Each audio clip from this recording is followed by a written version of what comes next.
So, hallo, herzlich willkommen zurück zu einer weiteren Runde Let's Play Zero Escape. 9 Hours, 9 Persons, 9 Doors. Wir stehen jetzt hier gerade, ja gut, wir haben zumindest was Interessantes rausgefunden, letzte Folge. Über Cradle Pharmaceuticals, was die hiermit zu tun hatten. Und dass wohl Rache genommen werden soll an den 4 Leuten, die da quasi die Chefs waren. Nämlich, wen hatten wir? Ich nehme den jetzt einfach mal, wie sie im Japanischen richtig ausgesprochen werden würden, also Nachname vor Vorname. Hongo Gentaro, Nijisaki Nagisa, Kubota Teruaki und Musashido Kagechika. Okay. Ja, das sind halt die Namen der 4. Und wir haben zumindest vorher mal gehört, dass Ace wohl der Chef von Cradle Pharmaceuticals sein soll. Also wäre sein eigentlicher Name Hongo. Also, Junpei left the closet. Übrigens, diese Folge wird sehr lang werden, was ihr aber wahrscheinlich auch schon an der Zeit seht. Ich will nämlich das jetzt auf jeden Fall zu diesem Ende führen.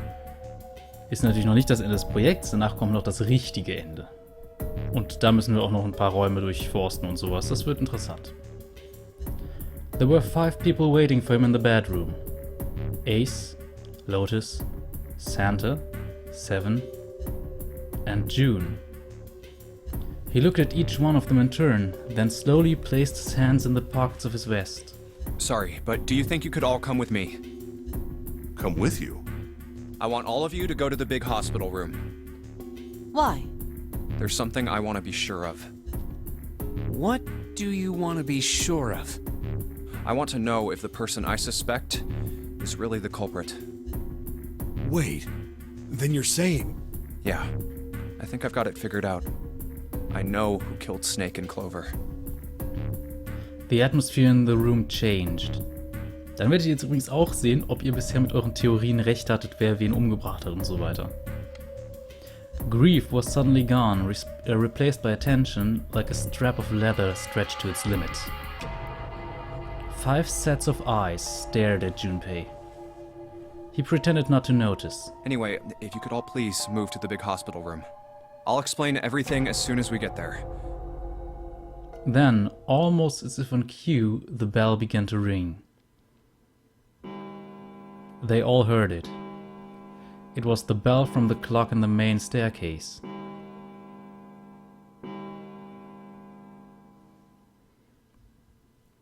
The bell rang 5 times, then ceased. It's 5 o'clock.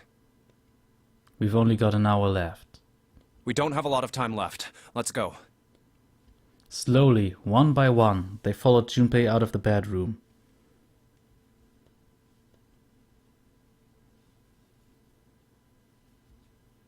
Actually, before we get started, I was hoping you could do something for me. Junpei stopped in front of door 3 and turned around. Ace, Seven, and Lotus, could you please place your palms on the red? Huh? Why? If we need to get to the shower room, why don't we just... No, we're not going inside. Once you've authenticated, step away from the door. Why? Please, just do it. Or perhaps you don't want to know who killed Snake and Clover. Junpei's implication was clear, and Seven understood perfectly. Fine. What about you, Ace, Lotus? Very well. Sure.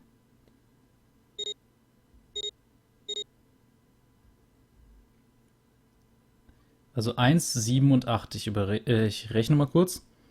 Das ist 16. Das passt nicht. Quickly, they pressed their palms onto the red.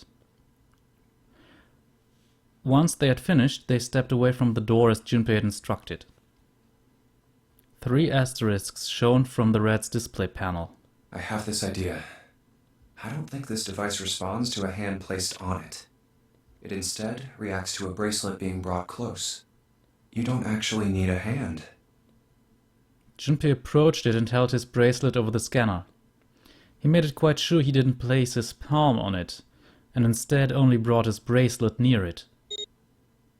The 4th asterisk appeared. Ja, dann haben sie 21, dann passt's. I knew it. just as Junpei had expected. It was possible to authenticate without placing one's palm on the red, so long as the bracelet was brought near it. Junpei pulled the lever down.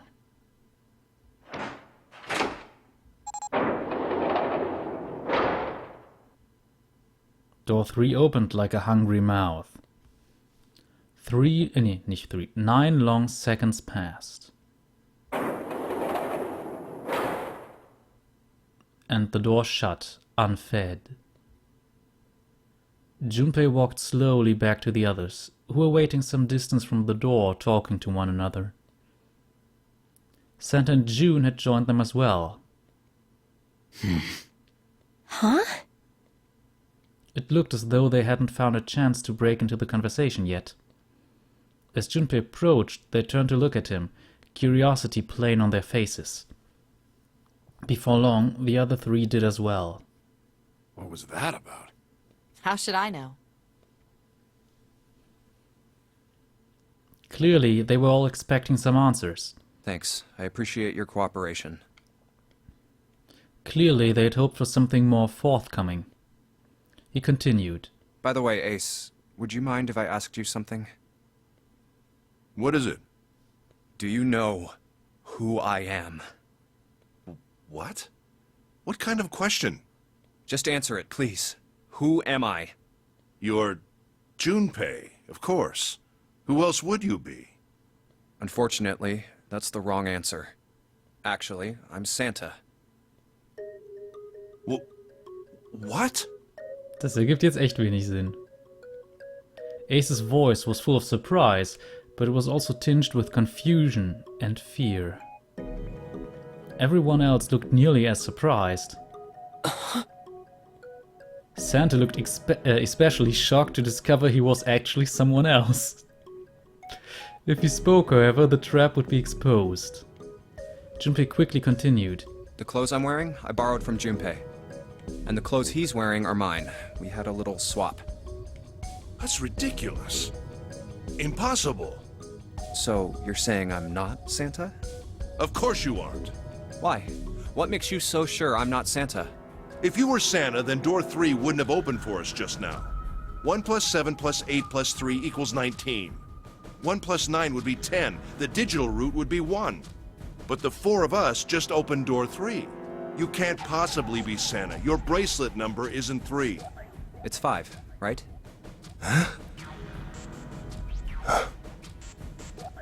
Only then, when it was too late, did Ace realize his mistake. He set his jaw and glared at Junpei. You're exactly right. My bracelet number is 5. As he spoke, Junpei lifted his wrist up to show everyone the bright red 5 on his wrist. Sorry, Ace. I tricked you. Of course, I'm not really Santa. I'm Junpei. Who could possibly think I was? It's obvious I'm not. To think I was? Ridiculous.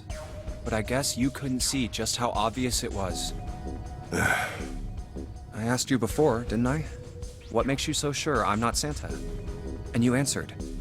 If you were Santa, then door 3 wouldn't have opened for us just now. Most people wouldn't say something like that. The first thing that would come to anyone else's mind wouldn't be the bracelet number. There'd only be one thing they'd say. One sentence. You don't have his face. Ace, you have prosopagnosia, am I right? Junpei's voice was quiet and calm. He knew the truth, so did so did Ace. Prosopagnosia? The others looked confused. What's that? No clue. Prosopagnosia is... He heard Lotus begin to explain it to them. Ace glanced at them, then turned back toward Junpei and sighed. Very well. I confess. I have prosopagnosia. I cannot differentiate human faces. Is that what this was about? You want to mock me for my disorder? No, not at all. I'm not making fun of you at all. In fact, I feel kind of bad for you. No, the reason I brought this up is that there's an excellent chance the person who killed Snake has prosopagnosia. Ace's face tightened, his eyes narrowed. What do you mean? Junpei leaned casually against the iron piping of one of the beds. I'll just come right out with it. I think it was you, Ace. You killed him. Das passt jetzt nicht zu dem, was zum Beispiel Clover vorher mal gemeint hat, dass das einzige Paar, was passen würde, aus Santa und Seven besteht. Die Erklärung kriegen wir jetzt wohl. Junpei was suddenly very aware of 5 pairs of eyes on him. He had their undivided attention now. The room had grown very, very quiet. Junpei took a deep breath. That's ridiculous. What possible evidence do you... I have 3 pieces of evidence. The first, think back to a few hours ago. You made us argue over the 3 doors here in the big hospital room. There was no way all 7 people could go through them. Lotus suggested that we sacrifice one of us. Lotus looked away awkwardly. Junpei glanced at her and continued. Then you, Ace, said, I'll stay here. Why would you say something like that? It's pretty simple, really. You didn't want us to see the dead body in the shower room. You see, if Ace stayed behind, there were only 2 doors the rest of us could go through. Doors 7 and 8. There was no way we could get through door 3, the shower room. You knew that, didn't you, Ace? That's why you volunteered to stay behind. Come on now, I think that's going a bit far. I can understand if you're jealous of my bravery, but please don't devalue my actions. I only wanted to save the rest of you. Surely you can understand my altruism. Altruism, huh? Junpei stared off into the darkness at something very interesting and lazily began to dig a persistent bit of wax out of his ear. You already knew, didn't you? You knew that whichever doors we took, eventually we'd end up back in the big hospital room. What on earth are you saying? Of course I didn't know that. How could I have? Really? Yes. Pleading was not something they'd heard from Ace before. Junpei pulled the piece of wax from his ear, glanced at it, and flicked it off into the darkness. Oh well, that's cool. I've still got 2 more pieces of evidence that say you're the killer. The second is that, as I said earlier, you have prosopagnosia. Then you mean to imply that a person who can't distinguish human faces must be a bad person? Junpei, they call that prejudice. No, I am not that stupid. Then why? Well, before I explain, I suppose there's something I should tell you. The corpse in the shower room. It's not Snake's. What? Ace's face went pale. The others looked confused as well. If the body wasn't Snake's... I didn't put it together right away, but there was something Clover told me. She said that Snake's left arm was prosthetic. He'd lost his real arm in an accident. But the body we saw in the shower room, let's call him Guy X. Guy X's left arm was definitely flesh and blood. In other words, Guy X couldn't possibly have been Snake. Oh God. No. That's impossible. Ace had stared muttering deliriously to himself, shaking his head back and forth. Junpei was long past caring. Let's say, hypothetically, that the killer didn't have prosopagnosia. If that were the case, he would immediately realize that Guy X wasn't Snake.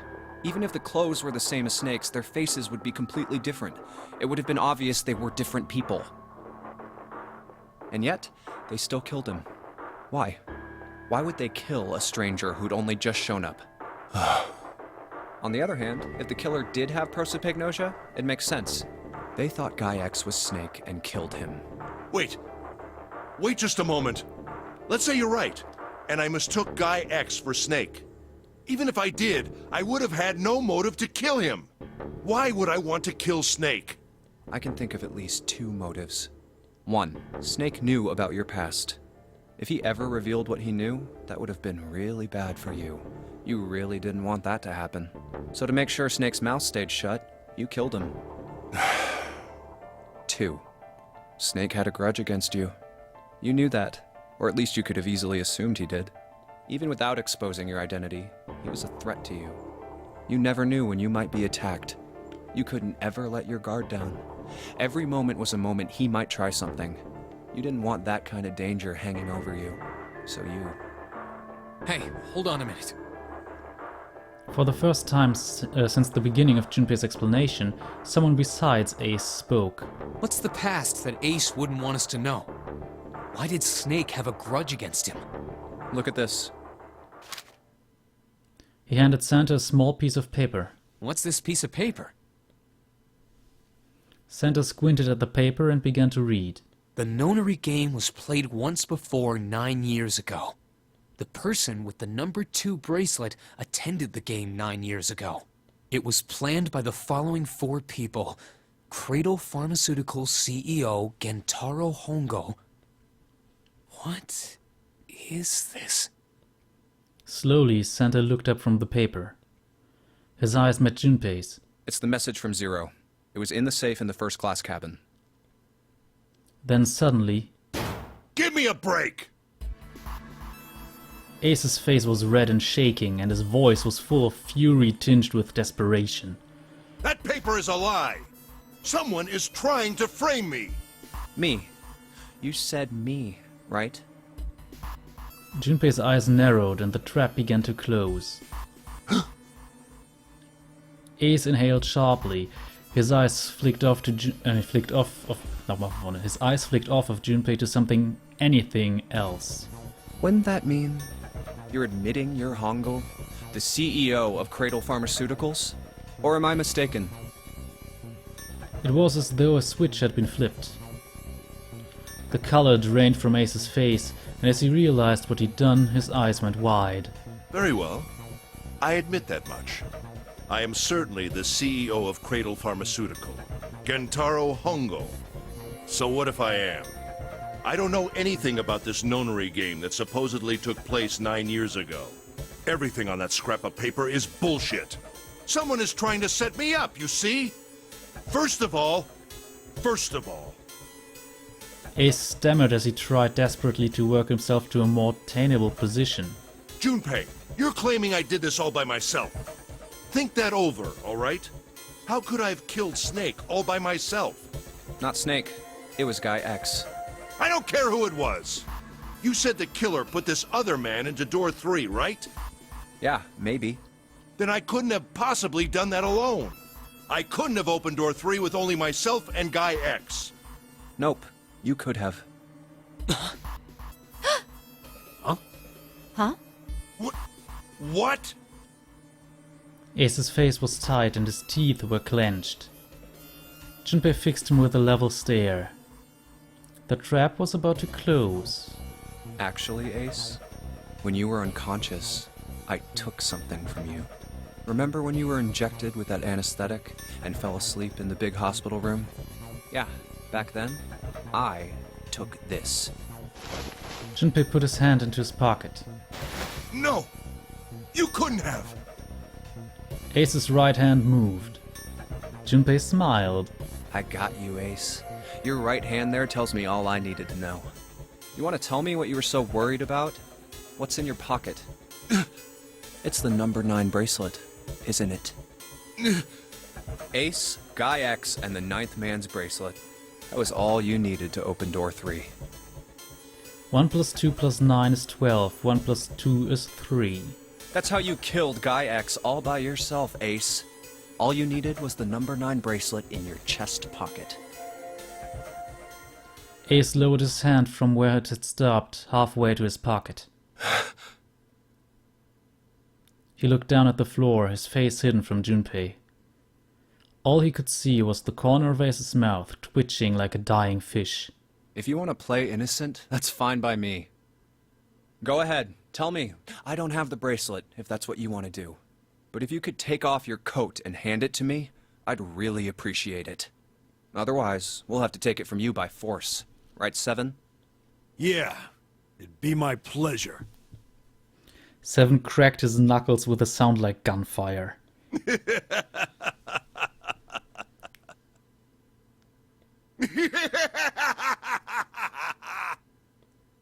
Ace roared with laughter. He threw his arms wide and his head back and laughed, filling the room with a sound that scarcely belonged there. Then it stopped. His arms came down and his head dropped to look straight ahead at Junpei. His face was flat and cold, devoid of any emotion. Well done, Junpei. As you so correctly deduced, I have the number 9 bracelet. I retrieved it while we were searching for the missing hardware for the red. I left the room I was supposed to search and headed to the first-class cabin on B deck. His voice showed no emotion, no sense of remorse or interest. It was almost bored, as though they were reciting an especially dull It was almost bored, as though he were reciting an especially dull corporate letter. My purpose was to obtain the number 9 bracelet. 9 is a potent ally in the nonary game. Adding 9 to any set of numbers won't alter the digital root. 1 plus 9 is 10, 1 plus 0 is 1. 2 plus 9 is 11, 1 plus 1 is 2. 3 plus 9 is 12, 1 plus 2 is 3. As you can see, 9 is a very useful number here. With it, one can go anywhere, with anyone. It is, I suppose you could say, a game changer. So I made for the first-class cabin to obtain it. In mere moments, I successfully acquired the number 9 bracelet. There was also an unexpected bonus. The knife the 9th man had used. I quickly pocketed both of them and left. I made my way back to where I was expected to be. That's when I ran into Snake. Well, this guy X, actually. I spotted him ahead of me. He was heading for the large hospital room and hadn't noticed me. The man wearing Snake's clothes arrived at door 3. When he stopped, I walked up behind him and called out, "Snake." He turned around. He said nothing. His mouth simply hung half open. He seemed dazed somehow, almost like a man half asleep. Perhaps he had been drugged. It wasn't important. I tend to gloss over little things like that. I was certain that man was Snake. I knew Snake had taken part in the nonary game 9 years ago. Being blind, it made sense that he didn't recognize me immediately upon our first meeting. But why then hadn't Snake said anything to me later? Surely he hadn't forgotten what had happened to him in the nonary game. But not once did he attempt to confront me. Did his lack of sight prevent him from fully recognizing who I was? Or perhaps Snake had conspired with Zero to deceive me. Regardless, he was a threat, and it was better to deal with him sooner rather than later. I had to get rid of him before he took action. With quick thinking, my plan went into motion immediately. I held the number 9 bracelet over the red. I waved my own bracelet in front of the red, and then grabbed Snake's arm and shoved his hand against the scanner panel. The door opened. I threw the man through it. 9 seconds later, the door shut. 81 seconds passed.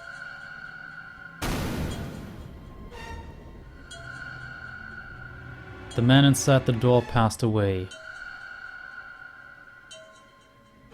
After that, I returned to my post as though nothing had happened. After conducting my own search, I returned to the large hospital room when the 1 a.m. bell rang. Ace's eyes were cold and his cheeks were hollow and pallid. When he spoke, only his lips and tongue moved. The rest of his face was eerily still. Junpei glared at Ace. He took a deep breath and thought about the next question he had to ask. He didn't want to. He knew what the answer would be. He just didn't want to hear it. Junpei swallowed, then spoke. Ace, did you kill Clover? Yes. Why? Why did you kill her? She was Snake's sister. It was possible he had told her something dangerous. Additionally, she had gone through door 1. It seemed likely she might have found it. Found what? Why don't you go through door 1 yourself? Perhaps it's hidden somewhere. Seven and Lotus interrupted. Yeah, but Lotus and I went through door 1 too. We didn't see anything suspicious. Yes. I thought as much after I heard your report at the central stairs. I doubt the two of you could find it. Huh? But perhaps Clover was different. Perhaps she had found it. I was, therefore, desperate to find her. And at last I did, in the first-class cabin. I spoke very calmly. Did you see it? See what? Don't act as if you don't understand. You were in the captain's quarters, weren't you? Uh-huh. What are you talking about? Very well. By the way, what are you doing here, Clover? What? Nothing. There's blood on your shoes. It looks fresh. Did you go take a look at the ninth man's corpse? I see. Your silence suggests that you noticed. You saw something, didn't you? You saw that his bracelet was gone. No! Clover ran. She made for the exit, but Ace stood in her way. You aren't going anywhere. He caught her by the collar as she passed and threw her to the floor, hard. You're staying here. No! She leapt back up and darted past him into the hallway. Ace followed at a run. Don't you run, little girl. He was faster.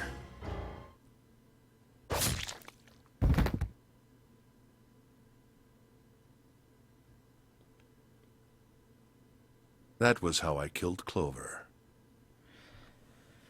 Ja, und damit steht jetzt schon einiges sehr genau fest. Unter anderem, warum wir zum Beispiel in einer anderen Zeitlinie, in der wir selbst in den Captain's Quarters waren, nichts gefunden haben. Ace war bei uns, der wusste, dass da ein Hinweis ist. Hat diesen Hinweis mitgenommen. Deshalb konnte Clover in dem Fall auch nicht irgendwie den Safe öffnen. Es war nicht nötig, dass sie da irgendwie was findet. Naja. Ansonsten beim Messerende, ja, jetzt wissen wir, wo das Messer herkam. Und wer das höchstwahrscheinlich war. In den anderen Enden, in denen man zumindest mit einem Messer umgebracht wird, war das Ace.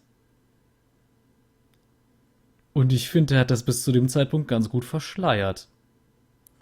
Aber eine andere Sache, die einem auffallen kann, ist, bei diesen schlechten Enden fehlt Lotus immer ihr Armband.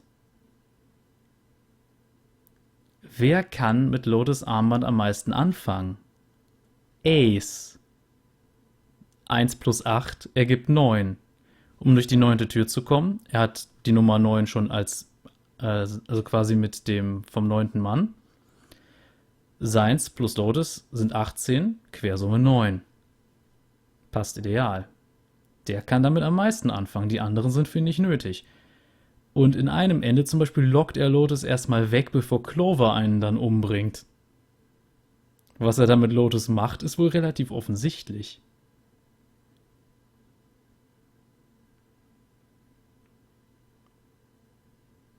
Tja, jetzt wissen wir, Ace ist der Mörder. His face hadn't changed.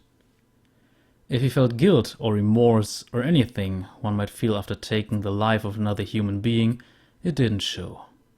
You son of a bitch! Seven's whole body trembled with rage and his voice rumbled with hate.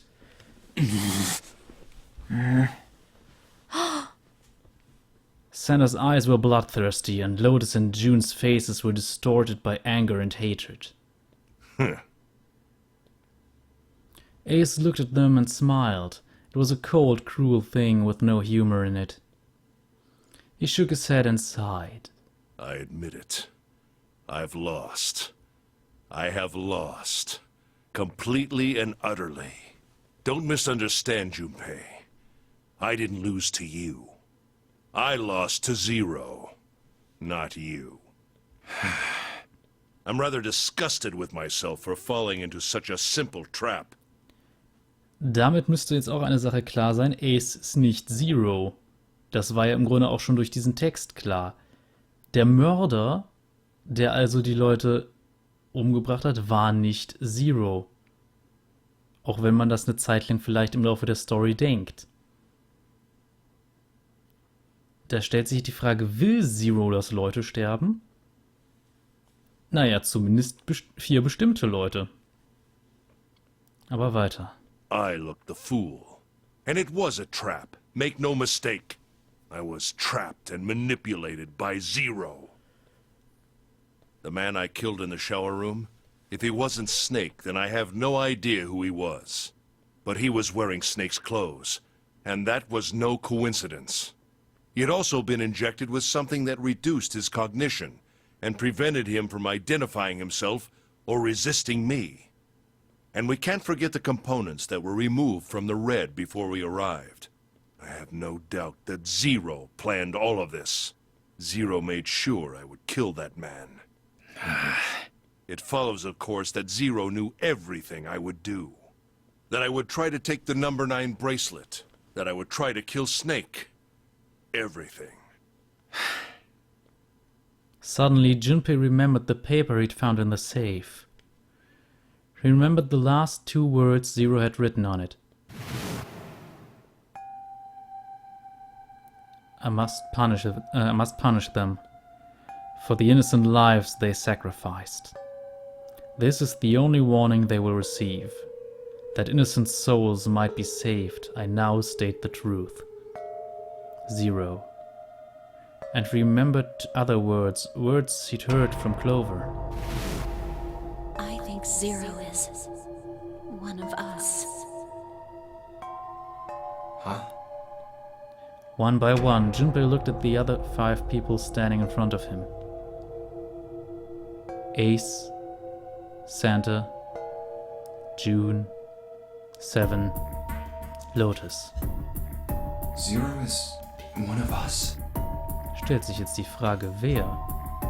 Ace wird's nicht sein. No. Wait. There's one more person. Snake. The man who died in the shower room isn't Snake. Ja, das ist jetzt auch ein interessanter Verdacht. That means he's almost certainly still alive. Maybe Snake is Zero. Maybe he made Guy X wear his clothes so that we'd all think he was dead. Where's Snake now? What if he's off somewhere laughing at us?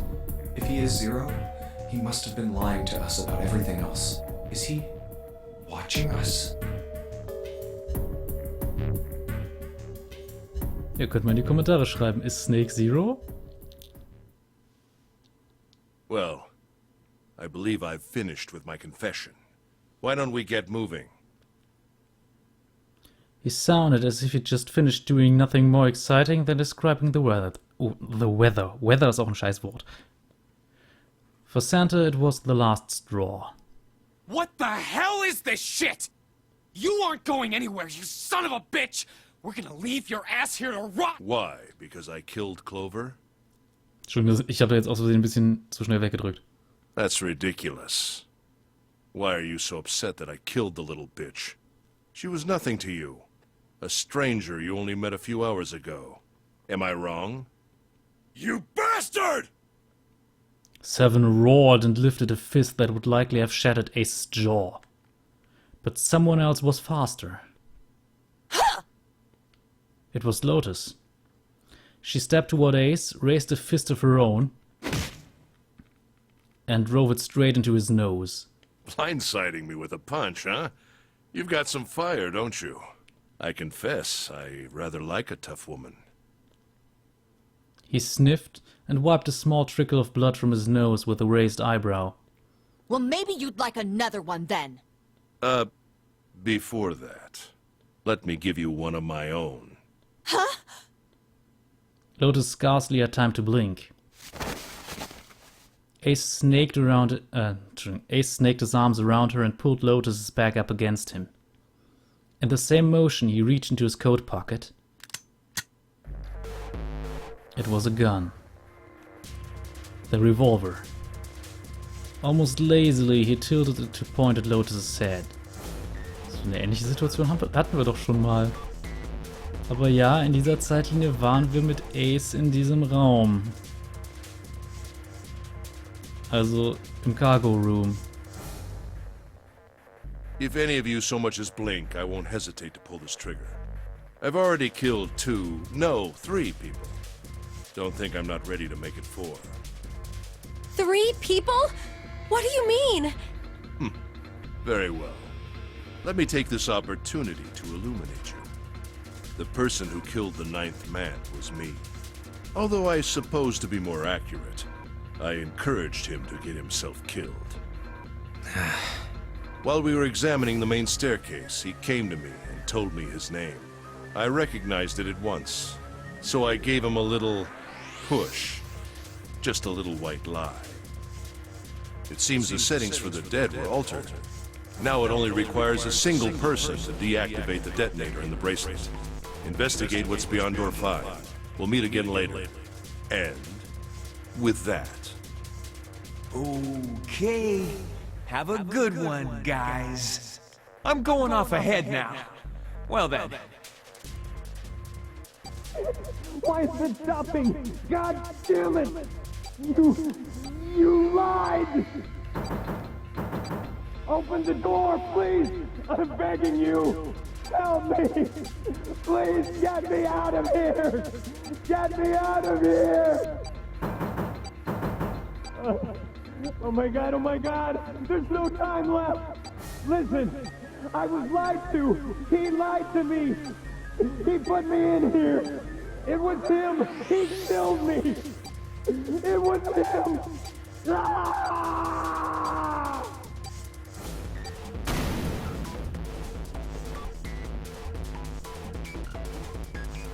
I had 4 reasons for killing him. 1. As I said before, in the nonary game, the number 9 bracelet is of utmost importance. If I had allowed him to keep such a useful tool, he, or it, would have become a threat to me. As such, I decided that he should be eliminated early on. 2. I wanted the number 9 bracelet. If I could manage to obtain it, I would be able to manipulate the game as I saw fit. I would be unable to acquire the bracelet unless its owner was dead. That's the second reason. 3. Even setting aside his number, he would have been nothing but trouble for me. He was aware of my past. He knew what happened here 9 years ago. It was important that I eliminate him before he was able to disseminate this information. 4. Lastly, I wished to conduct a simple test. A test to see if this nonary game was serious, or a poor attempt at a joke. I needed to be quite sure. As such, I encouraged him to act against the rules so that I might observe the outcome. Junpei glared at him. Eine Sache, die ich noch anmerken wollte.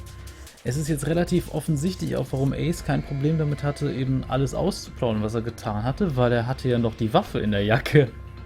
Also er war eigentlich die ganze Zeit im Vorteil, aber er hat es nicht ausgespielt, weil war zu dem Zeitpunkt nicht wirklich nötig. I don't get your third motive. What the hell happened 9 years ago? Didn't I say? That I Oh, planned ja, it Drake, jetzt out, hab ich's weggedrückt. and I conducted its execution. Entschuldigung, also the nonary game was played, ja. Why? What on earth was it supposed to do? I don't really think I have any obligation to tell you that. Irgendwann hören die Pläne doch auf, also das Planerzählen hört irgendwann doch vielleicht aus dramatischen Gründen wieder auf. Ace smirked. He was trying to provoke them and it was working. Although Ace had paid very little attention to Lotus after catching her, the gun had never wavered from her temple. She looked quite pale and when she spoke her voice shook. Hey, what's with this gun? Where did he get this? Why don't you tell her, Santa? Santa ground his teeth and glared at Ace. On the other side of door 6, we found the gun in the coffin in the cargo room, right? The bastard must have grabbed it when we weren't looking.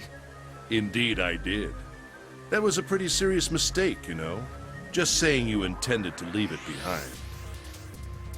Ace laughed, a short derisive snort, and gave Junpei a sickeningly pitying look. Well, there isn't much time left. I'll be off then.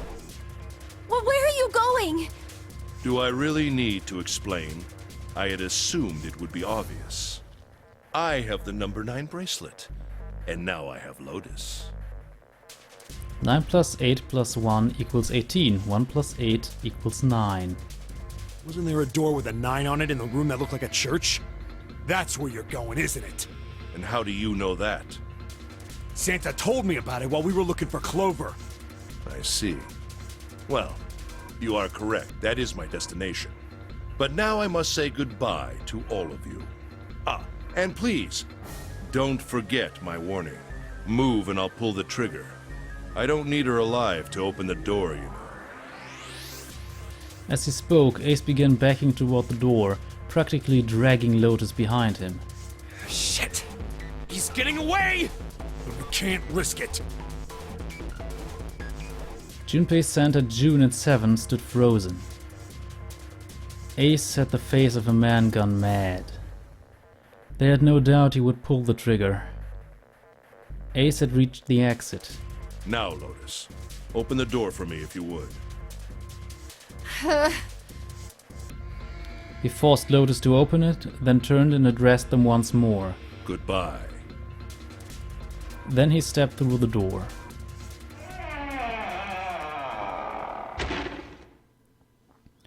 It fell shut. In the blink of an eye, they were gone. Damn it! As soon as Ace and Lotus were gone, Junpei and the others leapt for the door in pursuit of Ace. But as Junpei laid his hands on the doorknob, there was a noise behind him. He looked over his shoulder. June was kneeling on the floor, breathing heavily. Hey, June, what happened?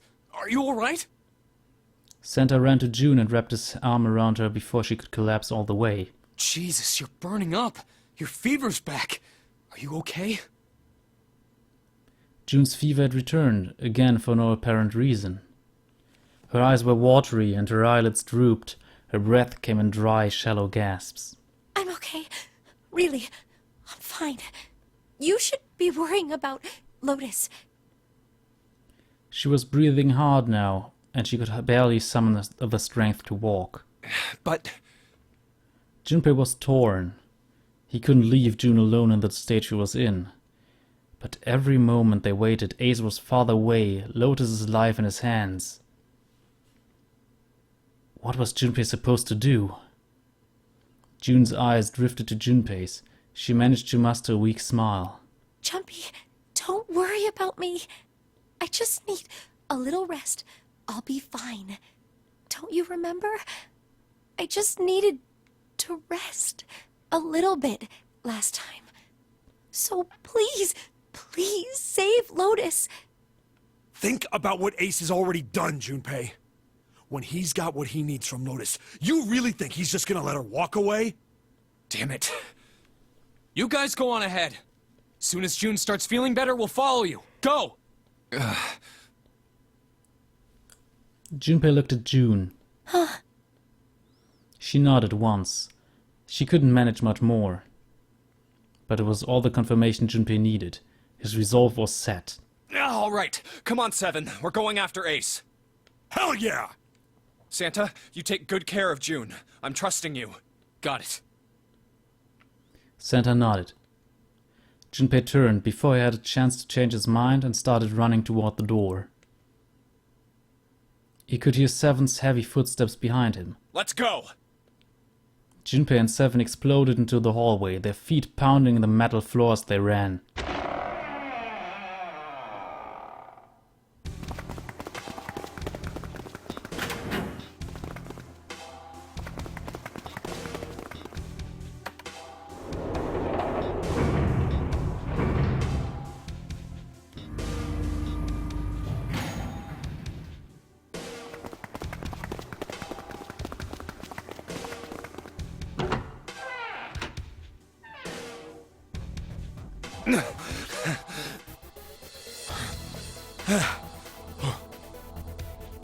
Junpei and 7 had finally arrived at the church, exhausted and out of breath. As their lungs struggled to catch their breath, their eyes frantically scanned the room. Where are they? I don't see them. You think they already went through? He reached up to wipe a palmful of sweat from his brow. Maybe. Even as he spoke, Junpei was already on his way to the larger of the number 9 doors. Let's check the red. The display panel read vacant. He spun around and headed toward the smaller door. This read would tell him if Ace and Lotus had moved to another room. Engaged. It's occupied. That means Ace and Lotus went through here. Yeah, it seems like it. Junpei and Seven stepped away from the door. They retreated to the center of the room and began to talk. What do we do now? Yeah, what should we do? Well, the big door is still vacant, but... The two of us can't do anything with it. Yeah, not even counting how our digital route isn't 9. Just then, as they were pondering what to do next, there was a noise. A noise like someone hitting a thick wooden panel. What's that sound? Junpei looked up, surprised. Seven followed suit, his eyes jumping around the room, looking for the source of the sound.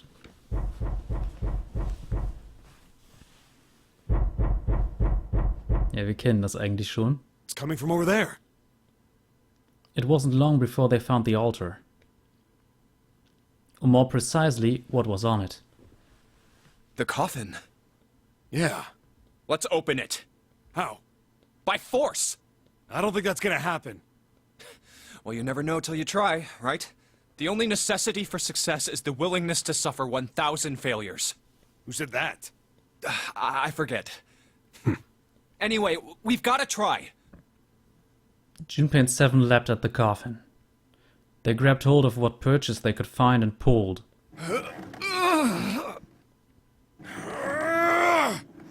Damn it! See? Didn't I tell you? If you could just pull it open, why would it have something like that? Seven pointed at a keypad on the side of the coffin. Ich möchte kurz anmerken, wir haben ja schon am Ende gesehen, dass sie es nicht schaffen, dieses Ding aufzukriegen. Right. So unless I put in the right passcode, it's not gonna open.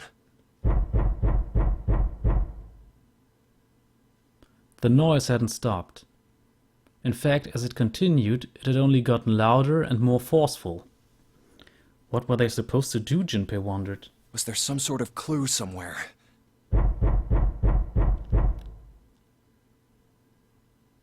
Keine Sorge, das wird kein zweites Coffin-End. They stood there for a few moments, staring at the coffin, and then Seven spoke. Hey, Junpei. I remember you mumbling about some weird numbers over by the bathroom in the first-class cabin. You got those numbers by solving the secret message Clover was holding, right? Truth had gone, or something like that. Yeah, that's right. What about it? Well, maybe that number's the passcode for this thing, too. Come on, that's impossible. Those numbers were the code to unlock that safe. Yeah, but the person who set up that safe in this coffin is the same person, right? Zero set up both of these. Yeah, probably. Well, then they might have set the same passcode for both of them. That's ridiculous. Why don't you just try it? I mean, it's not like you'll make things any worse. It'd just be a waste of time. There's no way they're the same number. How do you know that? You never know until you try. The only necessity for success is the willingness to suffer 1,000 failures. Who said that? You. Gut gekontert auf jeden Fall.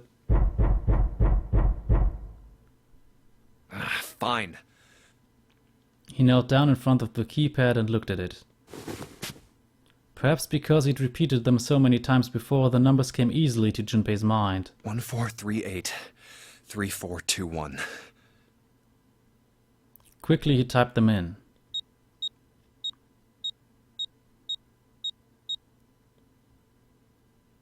He checked that he'd entered the right numbers, took a deep breath, and pressed E. It only took a moment. What? You gotta be kidding me. There was a click. And with a heavy clunk, the lid of the coffin slid off onto the floor. Someone sat up from inside. Snake! Wen haben wir denn da? You? Why?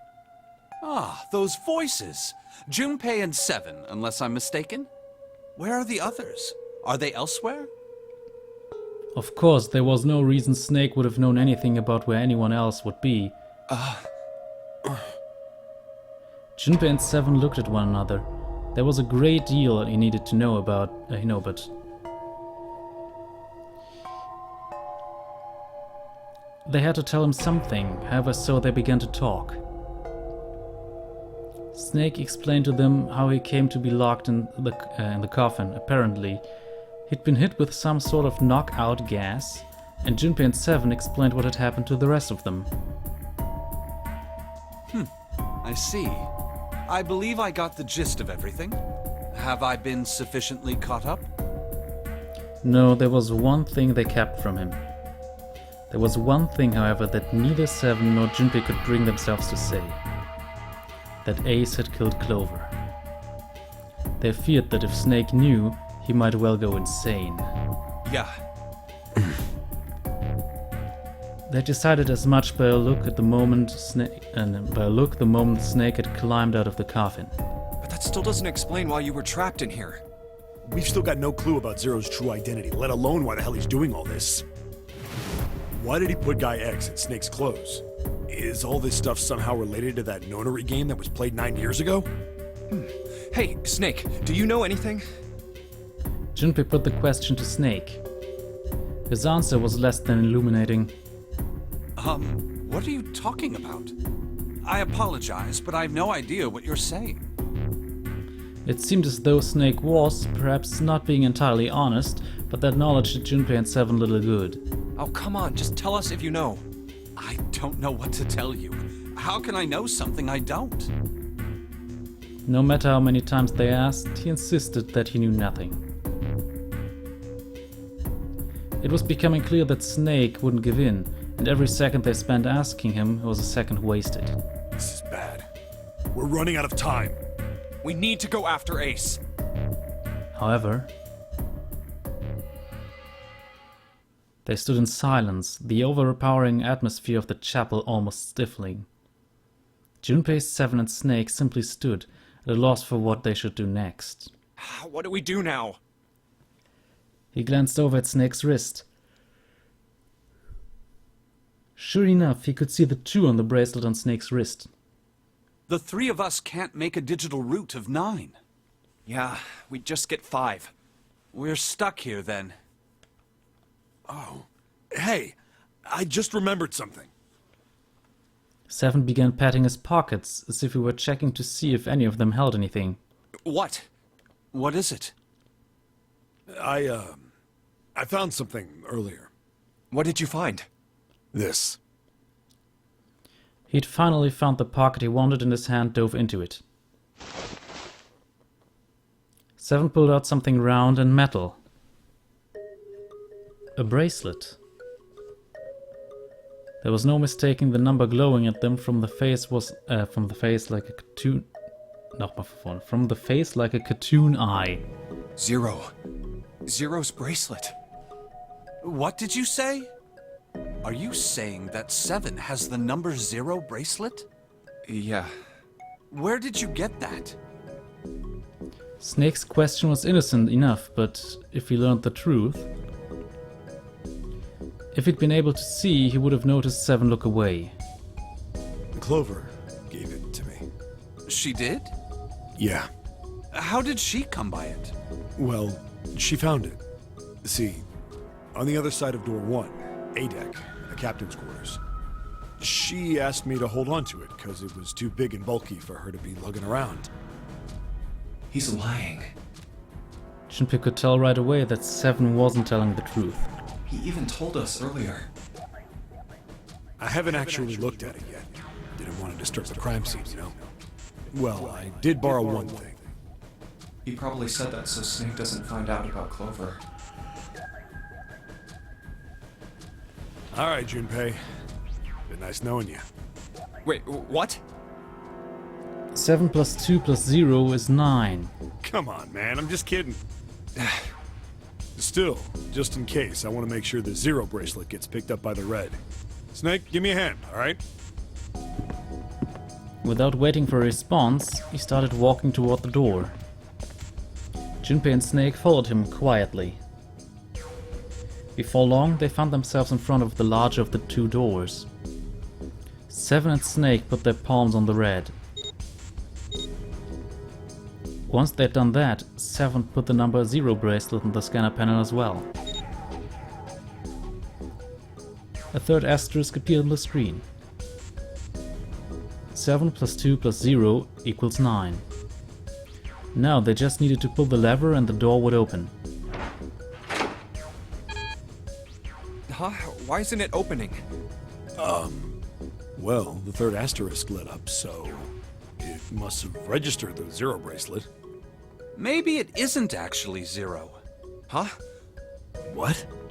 That bracelet may not actually produce the number 0 when scanned. That is what I'm saying. Why don't we try a few different combinations? Perhaps we can determine what number that bracelet actually contains. Oh, got it! Junpei nodded. They decided to use the following combination. Moment, ich hatte hier irgendwo meinen Würfel. Wartet. Gefunden. Moment, ich muss kurz ein bisschen was... So, hab ihn. Was sagt der Würfel? Snake, Junpei 7 bracelet. Let's try all 3 of us and the bracelet. Snake plus Junpei plus 7 is 2 plus 5 plus 7 is 14. 1 plus 4 is 5. If this combination works, then the number for this bracelet is 4.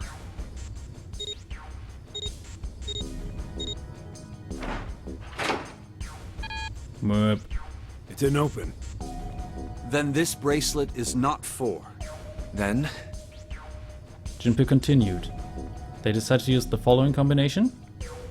Also Snake, Junpei bracelet oder Junpei 7 bracelet. Junpei 7 bracelet. Let's try me, 7, and the bracelet. Junpei plus 7 equals 5 plus 7 equals 12. 1 plus 2 is 3. If this combination works, then the number for this bracelet is 6. They scanned in their bracelets.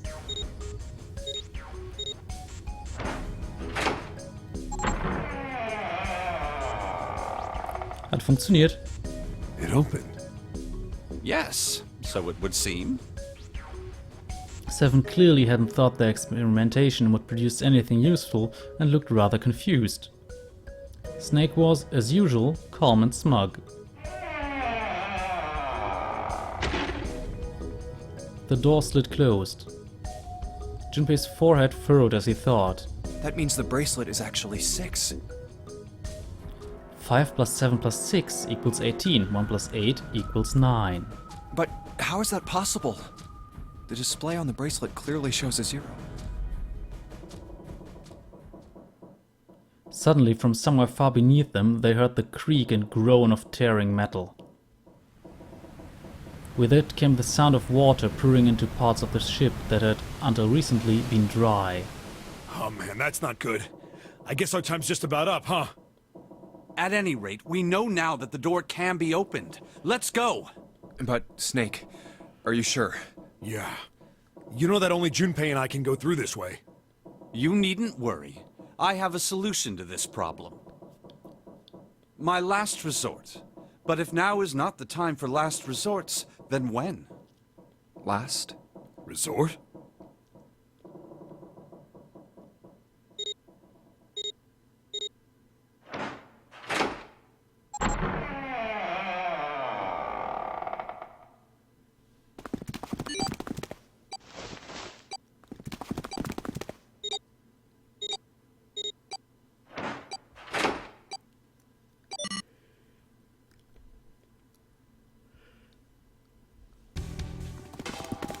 Junpei 7 and Snake ran full tilt down a long straight hallway. Stellt sich die Frage, wie Snake mitkommen konnte. They were headed for the stern of the ship and had no time for distractions. As they ran, 7 spoke. Gotta admit, you really surprised me there, kid. I couldn't figure out how the hell you were gonna get out of that one. How come you didn't do that right off the bat? As I told you, it was a last resort. Had I used it at the beginning of the game, I would have come under a great deal of suspicion. I imagine that most people would have taken it to mean that I was Zero. Once they'd convinced themselves of that, I wasn't optimistic about my chances of making it out of here alive, let alone unscathed. I felt it best to play my cards close to the chest, as it were. That way, if I were in a situation where there was nothing else I could do, I'd have a little trick up my sleeve. I'd just take my bracelet off. Snake's plan had been simple but effective. He'd simply removed his bracelet. How? To Junpei it had looked as though Snake had simply crushed the bones of his hand until they were small enough to fit through the wristband. Ja gut, er hat eine Prothese und augenscheinlich ist diese Prothese nicht in der Lage, sich zu bewegen und wahrscheinlich sehr biegsam. Of course, that would have been practically impossible, so... How had he done it? My brother's left arm is... it's not like a normal person's arm. It's fake. It's not a real arm. Snake had slid the bracelet off and tossed it into the coffin. I know this is kind of a weird thing to say, but I'm glad that's a fake arm. Don't have to be afraid of the door if you don't got a bracelet. You are correct. He'd walked through the door easily without authenticating. He stepped out the other side unscathed and began running down the hallway alongside 7 June. They kept running for a while longer and eventually came upon a set of stairs leading downward on the right side of the hallway. They stopped and peered down the staircase. I think these stairs connect to the bottom deck. Doesn't look like it's underwater. They nodded quickly to one another and jogged down the stairs. It took only a few minutes to make their way to the bottom deck. There was a single hallway in front of them, at the end of which was a single door. Let's go through that door. Junpei threw it open. Inside was a massive iron gate. A plate was affixed to the top of it. It read Incinerator. Incinerator? Oh my. That doesn't sound very pleasant. Do you see a lever near the gate, perhaps? Yeah, right over here. How did you know that? Well, I'd be happy to regale you with the story. I imagine it should only take half a day or so.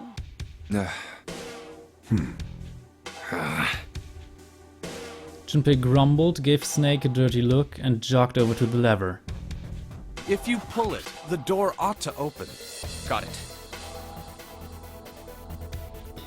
He pulled the lever down.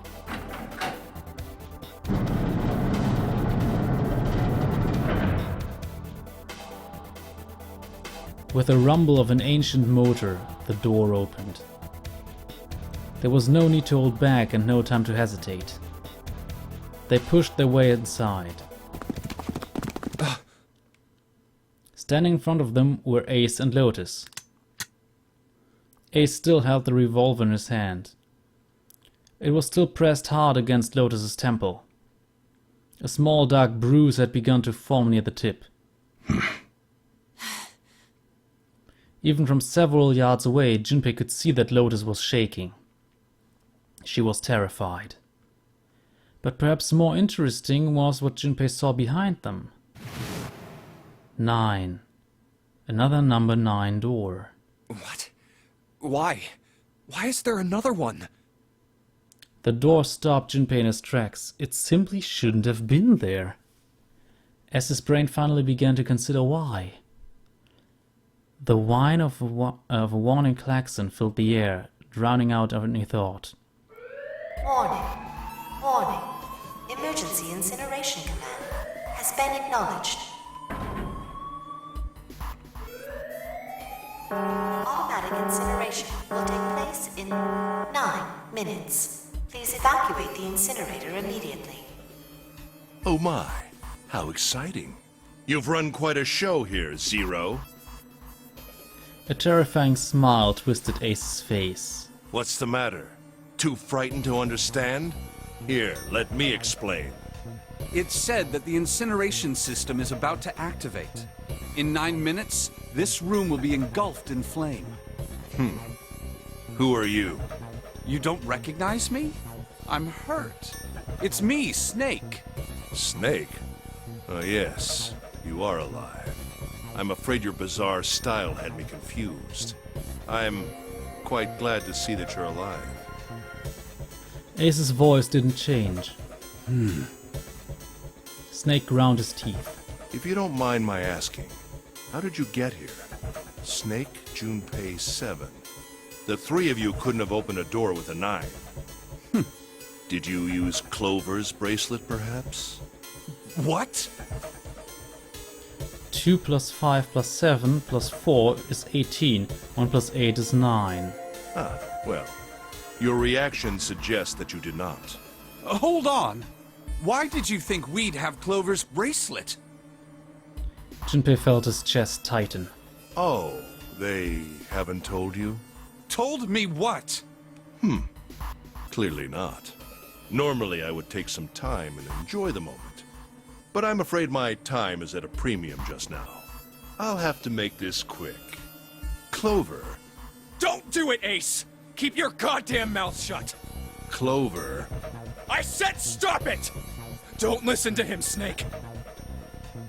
Junpei could feel his voice going hoarse, but Snake didn't listen to him. What happened to Clover? Ace looked at him. The corner of his mouth curled into the hook of a cruel smile. Clover died. The color left Snake's face. He shook his head weakly. No, that's not true. That's impossible. It's a lie. It has to be a lie. Oh, it's quite true, I can assure you of that. I killed her myself, you see. What? I'm sorry, did I stutter? I killed her. Snake's face twisted into a mask of rage, mottled red rising to dot his pale skin. His entire body shook. He looked to Junpei disturbingly like a demon. I would have rather she died with less suffering. A bullet in her brain, perhaps, would have been ideal. Unfortunately, that would have made quite a bit of noise. Circumstances being what they were, I was forced to settle for the knife. The one the ninth man had, you remember? I believe I caught her just below the shoulder blade. I was rather lucky, in fact. My first thrust went right between her ribs. Her flesh was so soft. My knife slid in so easily. There was no resistance. That feeling was... I confess, I feel rather excited. It is a powerful memory. Someday, perhaps, I hope I can feel it again. Incineration will begin in 7 minutes. I'm going to kill you. Snake's words were a guttural growl, barely audible. What was that? I'll kill you. I'll kill you. Ah, so you're going to kill me. Please do. Come now. I'm waiting. Don't do it! Don't listen to him, Snake! Stop it, kid. He's screwing with your head. Is there a problem? What are you waiting for, boy? Don't you want me to send you to join your sister? Don't! The Snake! Don't do it! But Snake could no longer hear them. Snake could no longer hear anything.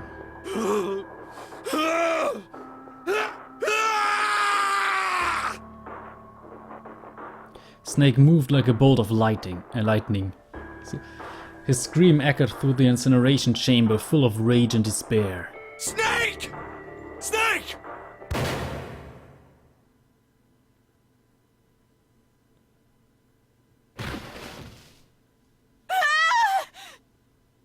Another scream filled the room. It was Lotus. She ran across the room toward Junpei, her eyes wide with terror. Lotus! Hurry! This way! Snake's ill-fated attack had loosened Ace's grip on her, and she made a run for it. She reached Seven and Junpei and ducked behind them. Incineration will begin in 5 minutes. Give me the woman. He raised the gun. I need her. Without her bracelet. I will be unable to open this door. 1 plus 8 plus 9 is 18. 1 plus 8 is 9. Quickly now! I don't have time for your shenanigans. In the center of the room, Snake's body lay eerily still. He looked like a human larva, prone and vulnerable on the floor. I see. Then it would seem I have no choice. The rest of you must die as well. Fortunately, I have 5 bullets left. 1 for Junpei, another for Lotus, and the last 3 for that lump of idiotic man you call Seven. I will take Lotus's body with me and leave this room. Incineration will begin in 4 minutes. Well, it looks as though our time together is at an end. I rather enjoyed playing with you. Damn it! Junpei could see Ace's finger tighten. He could see it begin to squeeze down the trigger. His body tensed, preparing for the catastrophic impact of hot lead against human flesh. Goodbye. Then it happened. Kill you! Snake stood up. What? No, that's impossible. For the first time, Ace's composure broke. With obvious effort, Snake lunged forward 1 step closer to Ace. Then another. He looked, for all the world, like a zombie. I'll kill you. I'll kill you. His voice was the mournful wailing of the undead. Stay away from me! Get back! Stop! If you come any closer, I'll... Get away from me! Little by little, Ace was retreating. Snake didn't stop. He continued his stiff, inexorable approach, his eyes twin pools of pure fury. Listen to me! I said don't come any closer! Shit! You bastard!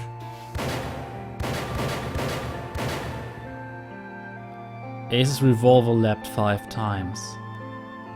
5 times the air in the incinerators was split by the crack of a bullet. Snake's body twitched as 5 clouds of blood and torn flesh leapt into the air across his body. A fine pink mist drifted from his body and disappeared. Junpei didn't have time to ponder what that meant before. And then his strength was gone.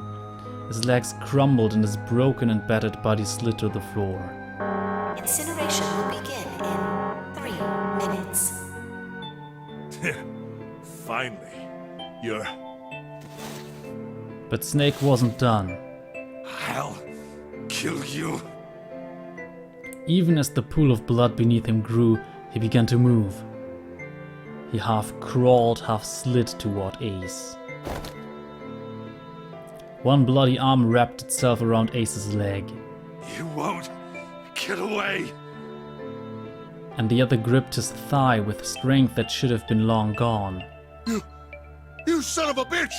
You're a monster! Get off me! Let me go, damn you! He kicked at Snake with his free leg, driving his foot into Snake's face, his arm, his shoulder. It made no difference. Snake refused to release him. Once a snake has ensnared its prey, rarely does it release it. This is it, Ace. We're going to burn to death together. What? Incineration will begin in 2 minutes. Yeah, damn it! Damn you! Get off! Let me go, you monster! Okay, look. Think about it this way. My company owns a wonderful hospital. It has excellent doctors. You're not wounded too seriously. I'm sure they can fix you up easily. You don't have to die. You could be saved. Just let me go.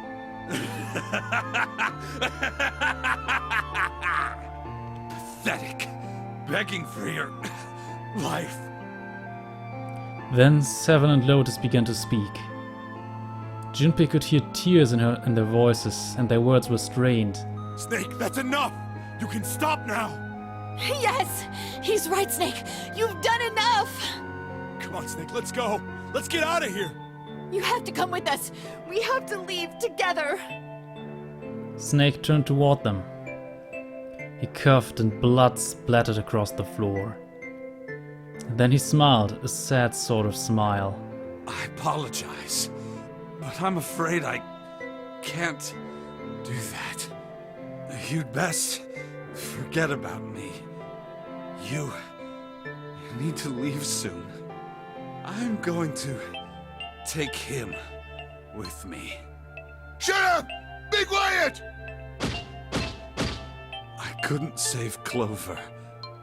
My sister died because of me. Perhaps this will begin to atone for that. Perhaps in the afterlife, she can forgive me.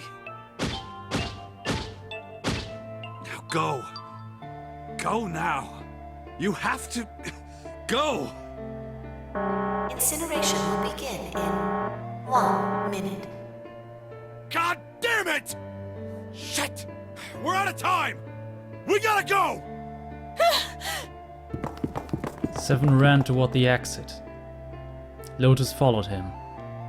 But Junpei couldn't move.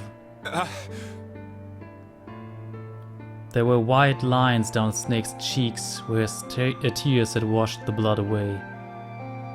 He was broken, body and soul, and Junpei felt as though half of his own heart desperately to swallow to clear the lump in his throat.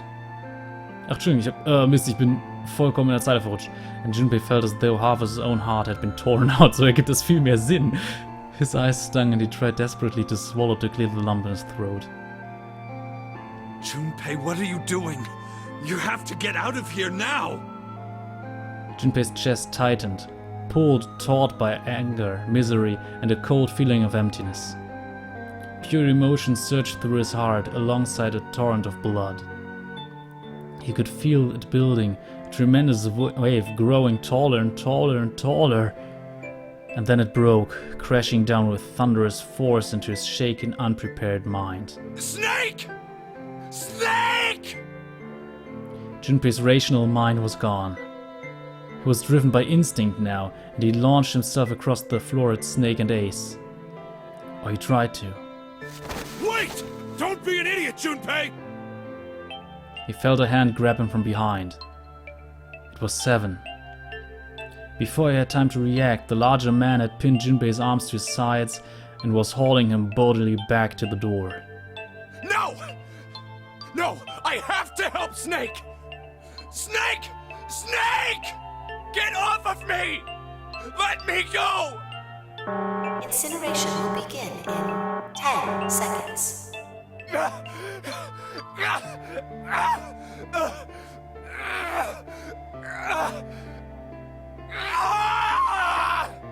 7, 6. Damn it, I don't get a choice, kid! Don't blame me for this, alright?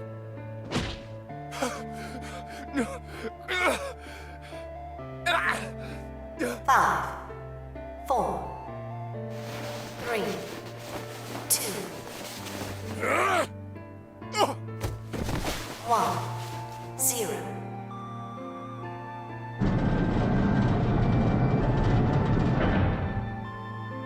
Gates 2 and 3 are locked down, beginning incineration. Junpei felt Seven's fist bury itself deep in his stomach, and then his legs turned to mush. Seven scooped him up in the same motion and leapt through the door. It slammed shut behind them. Junpei struggled to shaky feet, glanced over to see Lotus only a short distance away. Junpei ran to the door. He's... There was a small window cut into it. Inside he could see Ace and Snake.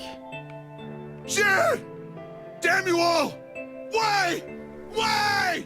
Why me? I don't deserve This! Answer me! Answer me, Zero! Why?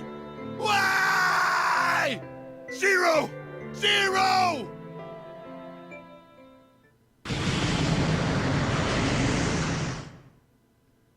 Zero!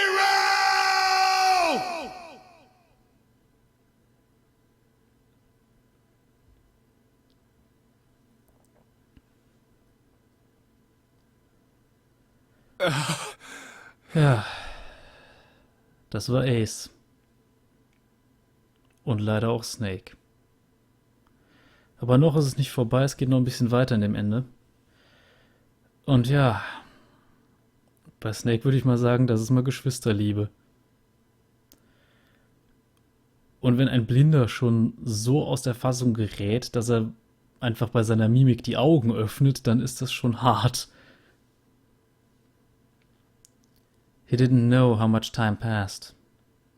He didn't know how long he stood there in front of the incinerator.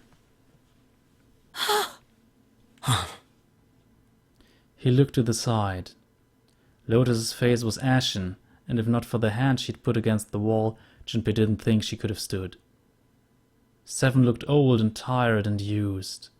His eyes stared at the floor, seeing nothing. Junpei said nothing. He simply began to walk toward the open door and the hallway they'd come down earlier. Hey, wait! Junpei! Junpei, where are you going? He blinked when their voices broke the silence. He stopped. You stay here. I'll go get Santa and June. You're gonna bring them here? How? Don't worry about that. Just stay here and wait, all right? He began to walk again. He looked over his shoulder and watched Seven and Lotus grow smaller and smaller. They stared back, not moving. He wasn't sure if they could. He turned around again. He knew where he was going. I saw an elevator on the way here. If I can get it to work, then maybe... Before long, Junpei found himself in front of the elevator.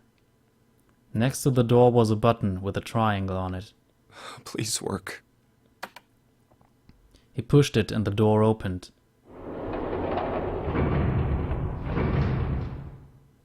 Yes.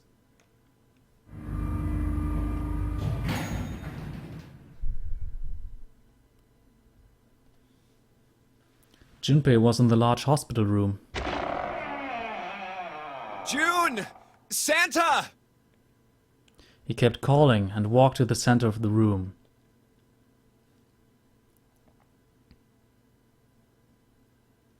But try as he might, he couldn't find them. Damn it. Where did they go? Increasingly frustrated and increasingly worried, Junpei left the large hospital room. He had no choice. He would have to look for them. Junpei's heart was heavy. He couldn't shake the feeling, but there was a part of him that felt it would be wrong to, even if he could. With every step he took, his legs felt more and more like lead.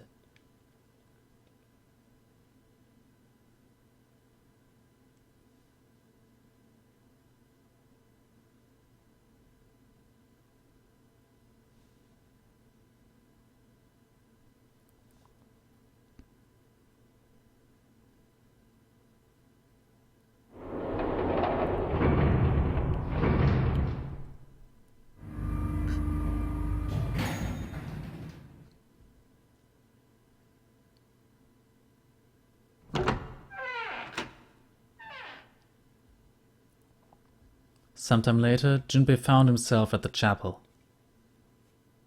He stepped inside, expecting to find nothing. But there, on the red carpet in the center of the room... June! No, codenames didn't matter any longer. She was Connie. Connie! Junpei cried her name and ran.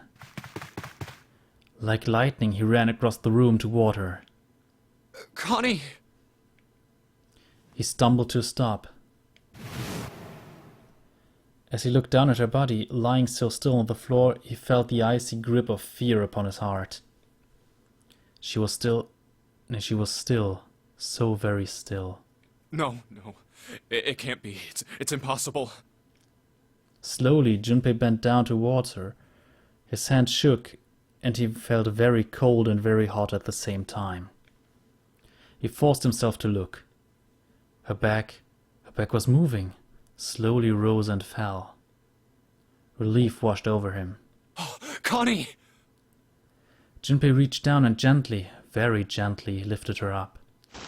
Connie, are you all right? Jumpy? Her face was pale and her lips were dry and cracked. Her eyes were blank and cloudy. They stared straight at Junpei but saw nothing. Trembling, Junpei wrapped his arm around her back. She was cold. Very cold. Junpei tried to convince himself that it was only his imagination, but she felt as though she were fading away. He could feel his heart pounding frantically in his chest. Oh man. Connie, what the hell happened to you? You feel... Jumpy, I'm sorry. Her voice was very faint. I might not make it. No way. I am going to let you die. I am going to save you. I promise. Thank you, Jumpy. Thank you so much for everything. I was really happy to see you again, Jumpy. Really happy. Oh, don't give me that I was crap. You're gonna see me again lots more times. You just gotta hang on. All right, Connie? Jumpy, did you know you meant a lot to me when we were kids? Eigentlich kennen wir dieses Gespräch schon aus dem Submarine End. I've liked you for a long time, Junpei. A really long time. Junpei's vision had gone blurry. It took him a moment to realize his eyes were filled with tears. He could feel a piercing point of heat deep in his heart, like a white-hot flame. He looked down at Akane. Jetzt fange ich auch schon an, das so auszusprechen. Akane. There was a crack of static from above his head, and a voice spoke. Zero. You son of a bitch! Where are you hiding? Junpei frantically scanned the ceiling for the source of the voice.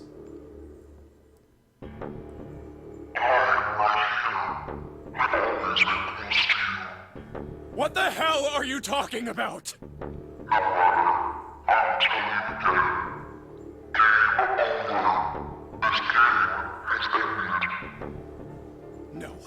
No, it hasn't. I'm not gonna let it end yet. I'm gonna get out of here with Connie. Why?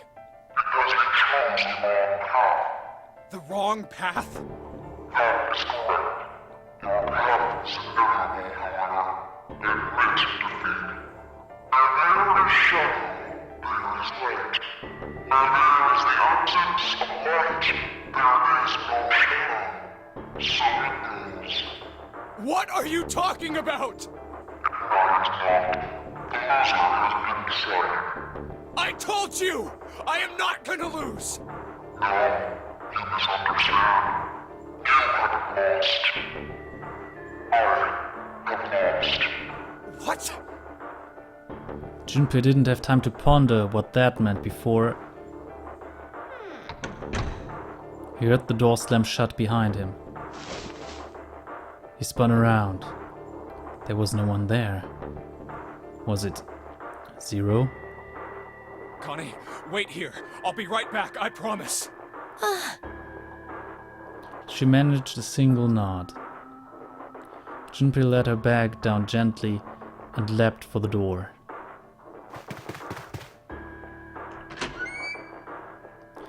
He yanked it open and shot outside. No one. The hall was empty. There was nothing moving anywhere. Damn it. Where are you? It doesn't matter. I need to get Connie out first.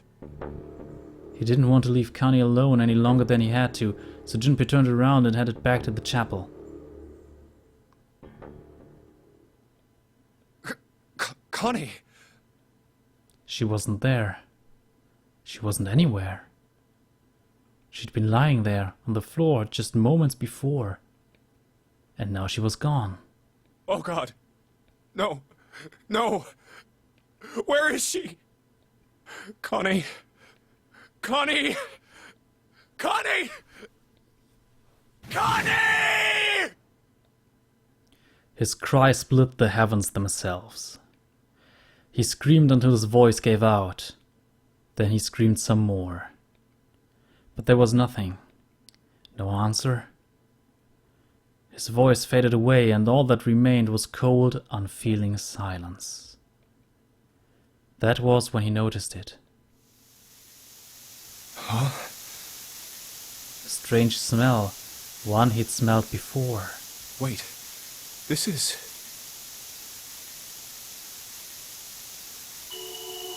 white smoke. 9 seconds later, Junpei's mind winked out.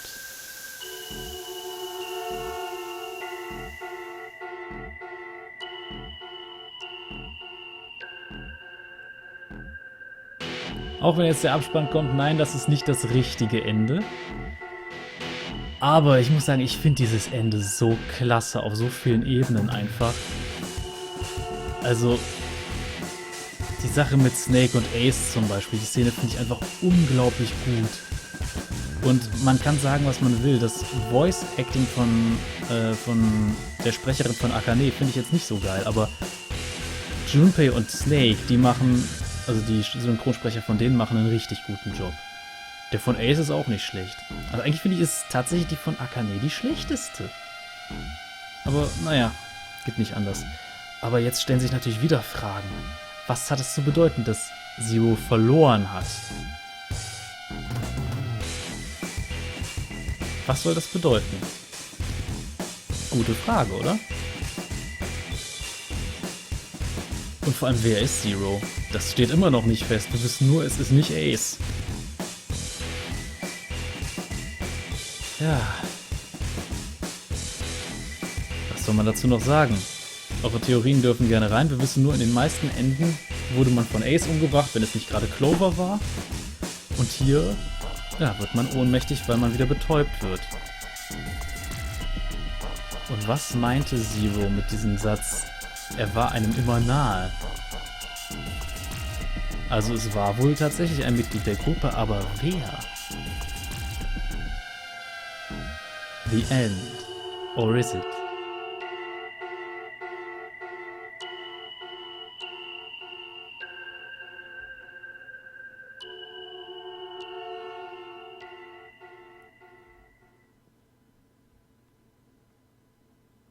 Seek a way out. Ja, jetzt kommt wieder...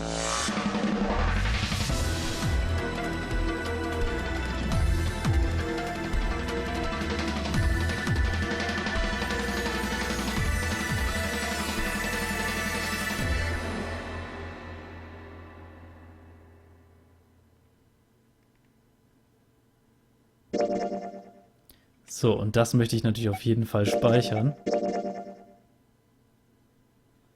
Und zwar, ja. Und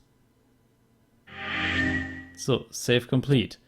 Das war das sogenannte Save Ending. Hier sieht End Zero Lost. Aber allgemein auch das sogenannte Save Ende. Und wir sehen, jetzt haben wir hier einen gelben Schlüssel und können hier weitermachen. Und das machen wir in der nächsten Folge. Und ja, das wird dann wieder ein bisschen mehr. Also, das hier war jetzt eine richtige Goliath-Folge. Aber mir gefällt dieses Ende so unglaublich gut. Es, ja, wie soll man sagen? Corporate Madness. Ende. Ja, was soll man sagen? Ich finde, das wirft wieder ein ganz neues Licht auf Snake, der sonst vorher immer der ruhige, bisschen vielleicht sogar überheblich wirkende Typ war. Und jetzt? Ja. Er sieht nach einem vollen Revolvermagazin durch seinen Körper noch und jemanden festklammert und sagt, wenn ich schon sterbe, nehme ich dich mit. Das ist schon hart. Also, mir gefällt dieses Ende unglaublich gut. Schreibt doch mal eure Meinung in die Kommentare. Ich weiß, ich rufe jetzt die ganze Zeit zum in die Kommentare schreiben auf, aber es gibt ja auch immer noch ungeklärte Fragen. Was ist mit Akane passiert? Wer ist Zero? Und naja, man könnte zum Beispiel vermuten, dass es Santa sein könnte. Zumindest war der nirgendwo zu sehen und es hat sich kurz die Tür geöffnet. Und dann war June verschwunden, also Akane. Und es gibt immer noch Sachen, die ungeklärt sind. Wir wissen nicht, was genau bei diesem, also was dieses Nonary Game von früher mit diesem von heute zu tun hat. Aber augenscheinlich wurde zumindest ein Veranstalter jetzt dazu gezwungen, es zu spielen. Aber genug davon. Ich hoffe, ihr habt so viel Spaß wie ich. Ist spät, ich muss langsam ins Bett. Ich merke auch immer, wie müde ich jetzt gerade werde. Ich nehme das jetzt halt gerade wirklich mitten in der Nacht auf. Also, lasst ein Däumchen da, wenn es euch gefallen hat. Und das Spiel nähert sich langsam dem richtigen Ende. Denn jetzt können wir auch da vielleicht den Sarg öffnen. Wenn man sich fragt, woher er denn bitte wissen soll, was die Nummern sind. Nun, das wird vielleicht noch erklärt. Aber es geht an der Stelle dann weiter. Bei The Three Left Behind. Und wir kommen dann zum wahren Ende. Bis dahin, Cheerio.